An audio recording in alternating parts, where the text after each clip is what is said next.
Hi, I'm Rich Heffron. This is this week's Delaware State Chamber of Commerce Legislative Report. We're doing this on Wednesday because the Delaware Business Roundtable has released their Delaware Growth Study this morning. It'll be, obviously, it'll be attached to this message. I think it's important that you read it, at least read the executive report. There's nothing in there that we haven't discussed before about some of the issues that Delaware faces, but there are some suggestions on ways we can resolve some of those issues and move Delaware forward. It's a good report. It's honest.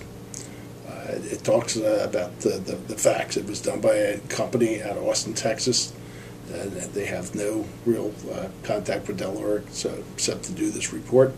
They spoke to over 100 people, business people, community leaders, politicians, putting this report together. We think this gets the discussion going for this year's election.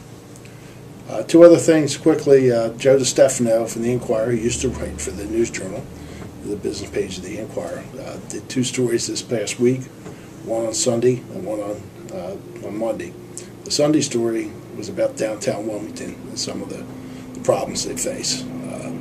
It's not a positive story, but it's an honest story. And then Monday, 2 days ago, Monday, he did a story in the Inquirer about how tech jobs are leaving this region, going to Boston, and why, which is something we need to look closely at, and how do we keep these jobs here. Both those will be linked also to this report, and I urge you to read them.